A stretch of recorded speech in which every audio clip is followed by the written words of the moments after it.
Hello, Star Lovelies. It's a great time to be a soul. Today we're talking about Happy February. There's some supportive energies coming together that are going to feel more ease-filled than we've had in probably 4 weeks. And so we ended January on an up note because we had that beautiful new moon in Aquarius that kicked off the Chinese New Year. And so the energies were bigger, expansive. It felt like an opening. And we're continuing that opening into February, which, yay, right? So there's the ability to create in a very intentional, very purposeful way in this month. And so for those big stars, we've got Jupiter in Gemini stationing direct on the 4th. We have Pisces with Neptune still together until the end of March. And they're connecting with the collective soul destiny this month. We have Mars going direct at the end of the month on the 23rd, still in Cancer, and we'll be in Cancer for a handful more weeks, but moving direct, so it'll be forward motion. And then we have all of the planets direct for the last week of February before we then get into March, where there's going to be a pullback again because we have Venus going retrograde in March and etc. But we don't need to be there yet. We can use this month as respite. We can say, you know what, things are coming together. We can start to sense them. We have a better, clearer mind. We've got more of a connected ability in the marketplace. We have some relief from a client perspective, from a heaviness perspective. And so if you're in a service industry, this will feel really good because your clientele will feel better, and so you won't be weighed down by this heaviness. If you haven't felt that, wonderful. I mean, that's beautiful. It depends on the type of work that you do. But if you have, even personally, February is going to be a better month. February is just going to feel like, oh, thank goodness, we've got a little bit of relief. We've got a little bit of forward motion. We've got a little bit of good news. So the other initiative energy is Venus moving into Aries, and she does that the first week. And so she gets really bold, right? So she's been sweet and she's been romantic, she's been tender, she's been kind. So that's felt good, but not when the retrogrades have been happening, not when the things have been, is so sluggish. So now she's moving to this big, bold brass state, and she's getting fiery and she's getting sassy and she's feeling courageous. So enjoy that, because that feels like there's a mantle being put on you that feels really good. And it feels like there's creation there. There's ability to manifest things. There's that ability to sell. There's ability to negotiate. There's ability to be a little bit less vulnerable. Let's say it that way. She's not vulnerable. So you're not going to feel that questioning like, ooh, should I have said this or should I have done that? Where when Venus is in Pisces, you do. There's a lot of second guessing. There's a lot of wondering how everybody felt when something was happening, especially with Mars retrograde in Cancer. There's a lot of the feeling space, which isn't a bad space. It just depends on how comfortable you are with that. And yet also the mind doesn't adore that. So yay. So she kind of relieves you of that. And so the first week in February, though, has like a jillion star configurations. There's literally like 10. So there's a lot going on that first week. And so it is a little bit like a jarring energy. It feels a little shocking, but it's really to open you up. So again, I just mentioned Venus moving into Aries, but that's where Jupiter stations direct. We've got Neptune blending with the collective soul destiny. And then there's a lot of other, just kind of less mentioned, more quote unquote minor star actions. But literally this is for you to be more emboldened. Think about that. You're anchored, you're rooted into what really is important to you. You've gone through that clarifying of your priorities. You've probably winnowed down and optimized and shed some things because the heaviness was just too much to carry everything. So that was a great letting go during the month of January. So here you are. You're ready to be able to be the best version of yourself is the best way I can say that. Now that second week of February, this is where you want to be into that like relationship love energy. Yes, it's Valentine's Day and we can all get a little, schmaltzy with that if we want to, but we don't have to. But honestly, love is in the air that week. So you're going to have some beautiful connections. There might be some surprising good news. There's going to be more, appreciation expressed and more gratitude and more compliments, right? So you don't be surprised if somebody is showing affection to you or devotion to you in some ways, and you might feel like, "Oh, that came out of nowhere." No, it's been building. We just haven't really been communicating it. And so then as we enter that third week, we're really looking for rekindling things, not because of any retrogrades. It's not because of that. As a matter of fact, Mars at the end of the week is going to go direct. It's more just because of the stitching that we're going to want to do because there's been less, let me say, energy for, motivation for doing some things like outreach and doing things like, making offers and giving people attention and following others and commenting on them and however you're communicating with people, there's just been less energy for it over the last, handful of weeks. So now it's coming in again. It's like rekindling, you're sparking some things. So take that through the next level and just look at your client roster, look at people who've been in your space before, look at your collaborators and say, hey, who do I want to reach out to? Not from a what can we do together, but how much I appreciate you. That will go a long way. Then that last week of February feels really good. We're going to wish for this week because we're not going to have one of those until we get into like the April timeframe. That's okay. Let's enjoy it. Let's live for the moment. Let's seize the day, if you will, that last week of February. Really think about those things that you want to cinch in and you want to be able to kind of level set and put in place before we enter a confusing March. And I don't even want to go into that energy right now because it doesn't feel good. So not doing it. Just not even going to do it. So let's talk about the moons, right? So obviously we always have 2 moon expressions. And so we've got that full moon on the 12th, and then we have the new moon on the 27th. And so the 12th is like stretching you. And it's like, literally you're like, picture yourself like getting up and like being like, oh, I'm just stretching out and like figure out how long your arms can be and how you can stand grandly and just like, oh, take up space. It's really all about that. And how do you want things to materialize? Like, what do you wish for? Really good energy for that with that sun in Aquarius and that moon in Leo. More on that in its own podcast, which I always do. And then that new moon where the sun and the moon are in Pisces at 9 degrees. There's this beautiful side of Pisces that a lot of people don't think about.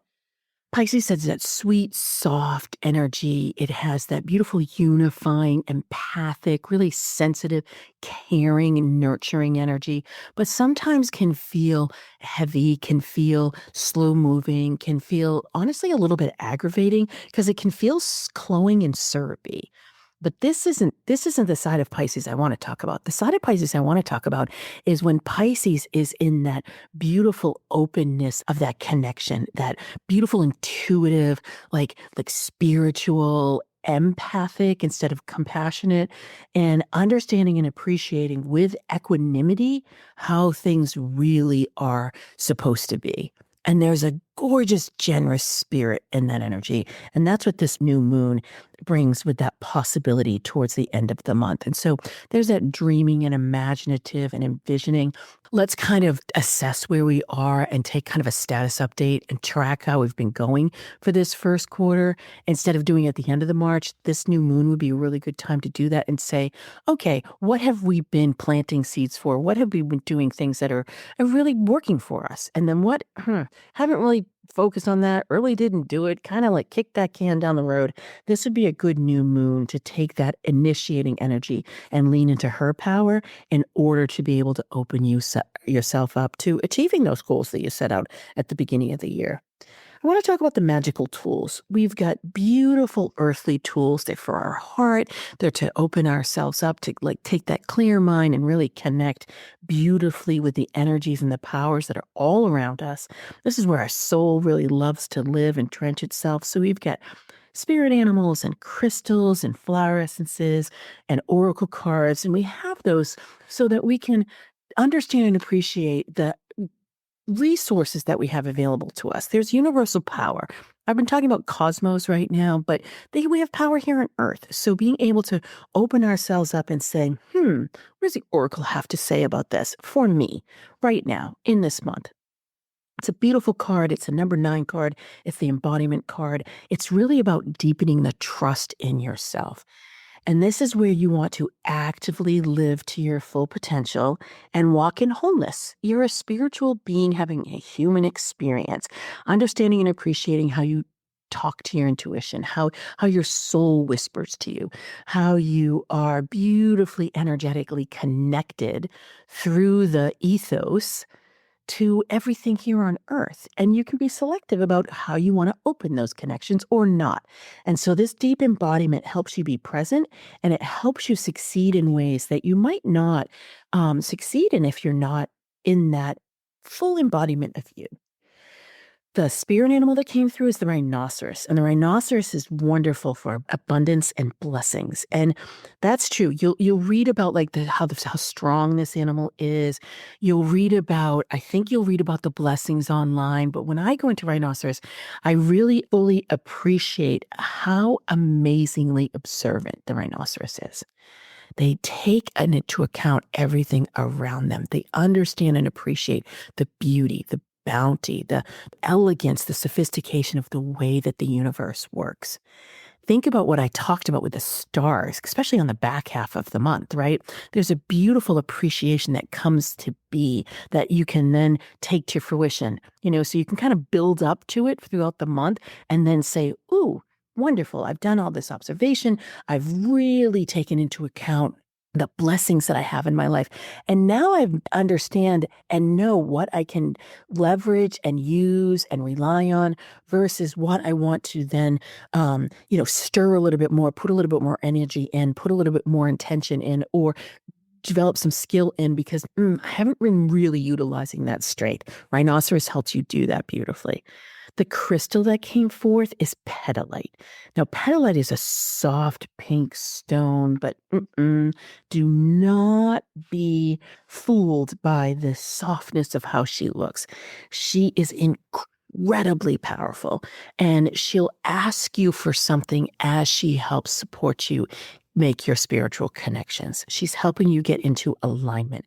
She can help you communicate with your soul through, guides and through the kingdom, whether it's animal or plant or mineral kingdom here on earth. She really helps you opens up to your psychicness. So that's amazing. But when she's asking you for something, what do I mean by that? She wants you to come into alignment. So there's going to be a few things that she's going to, kind of bring out for you to say, you know what? Not so much in alignment. Maybe it's, for example, like you say you want ease, but yet you keep filling up all the space that gets created in your life. That's not ease filled. There's a spaciousness there. So she'll help you see that, and then she'll help you understand what spaciousness means so that you can actually let it live and let it be and let yourself grow into it in ways that are like a blooming versus I've got to fill the space because I don't know what else to do. She's great for developing intuition. She's a powerhouse for when you are ready. So journaling with her, meditating with her, connecting to your higher self is really, really wonderful. The flower essence that you can take, which you can just put into water, is red chestnut. And honestly, everybody in the world should take red chestnut. Literally, this is one of those essences that you're like, because it moves you from codependence to autonomy. And you can say, I don't have any codependence. Everybody does. We just do. We're codependent. And what does that mean? Sometimes we get overly concerned about what doesn't have anything to do with us, right? So you can think about things that you're overly concerned about that you actually don't have the authority to change. Doesn't mean that you're going to be an ostrich to stick your head in the sand. It just means that you're, kind of live and let live. Like neighbor down the street, for example, is like doing some things that you're like, oh, I don't really like how she treats her children or whatever. I'm making this all up. But you don't have anything to do with that unless, of course, it reaches into a safety issue, right? Or somebody's in the grocery store and they're really super complaining and they're just super complaining. Like that's let him do what he wants to do or whatever, because it doesn't affect you, right? Like just literally shrug it off. Is this mine? No, it's not mine. Let it go. And so we think about this, and that's a very, kind of nonsensical example, but it's so true. Then think about now we've got, care and feeding of clients or care and feeding of audience or care and feeding of collaborators in business. And we've got the care and feeding of ourselves and the care and feeding of the loved ones. And maybe we're parents or grandparents or something. And then you think about like, well, I'm really concerned about so and so driving, or I'm really concerned because, someone's taking a trip or whatever. That's not for you to be concerned about. Have the faith that they're going to be okay, that they have sovereignty, that they understand and appreciate what's in their world, and that they can take care of themselves, and that you can take care of yourselves. So this is where you come into interdependence when you're in relationship, but this is where you come into autonomy when it's, good for you and what's good for you, and that heaviness. Remember we talked about that winnowing down. Venus in Aries is going to totally help with this because she's beautiful at saying, they're fine. You're fine. Everything's fine. And again, not to be ignorant about what's going on or Pollyanna-ish about what's going on, but to truly appreciate like what you have the direct impact on within your life. Red chestnut's perfect for that. Now, let's go into the intuitive success signatures and let's look to see what February has for them. And actually, before you do that, I am going to talk about the monthly planner that is available on my blog. So it's the February monthly star powered planner. And within it, I put really wonderful examples of what red chestnuts can help you with. And you can use it in combinations with the affirmations that I put in there. And so that you can really delve into the yumminess of that red chestnut, because this can help you so much. It's not just going to help you in February. It's going to help you from now until the end of time, which is really beautiful. So let's go into the intuitive success forecast. Let's see what those signatures have to say for us. And so this is the measurement of how you're entering the world, whether you do it through your thoughts, like the wise strategist and intuitive visionary, whether you do it through connections, like the ruling warrior and the collaborative explorer, or whether you do it through action or inaction with the loving alchemist and the creative superstar. So if you haven't taken that quiz, go to your starmaptosuccess.com. Go ahead and take the quiz. I do forecasts on a weekly basis so you get your success maps every single week. I do this beautiful monthly star-powered planner in writing so you can bookmark it for yourself, so you can follow it along through the entire month. For those of you who like to plan, obviously we have this podcast here where I do the monthly forecast for your signature here. And I also do a lot of other specialized podcasts. We're launching the Sneaky Ways of Lack this month. We've got some beautiful money signature energies attached to that. We've got power coming up in March. I'm following the cosmos, and I'm really looking at, for you individually, what would be great tips for you to fit into your back pocket. So go ahead and take that quiz, get your signature, go to your starmaptosuccess.com, and then come back here and listen to what the signatures are at the ready, like what is right for you this month in February. So for you, wise strategist, changes in the air. So you want to say yes, and you almost have the ability to like rise like a phoenix from the ashes. And so good things are here for you right now. So the rhinoceros is really good for you because it's all about paying attention.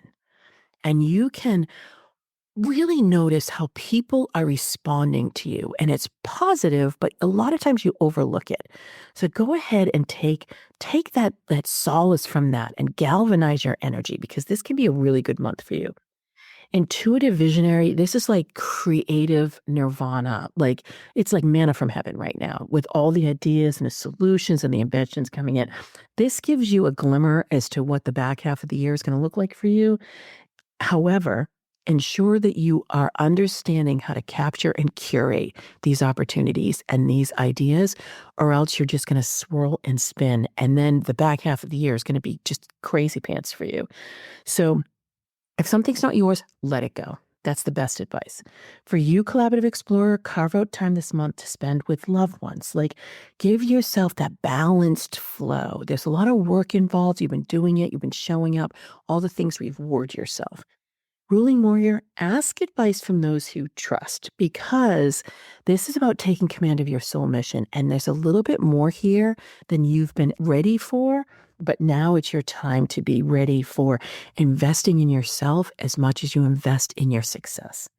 Creative superstar, be audacious, be bold, be brass, literally wear Venus in Aries, because this is a really great time for you to be outlandish and sassy and fun.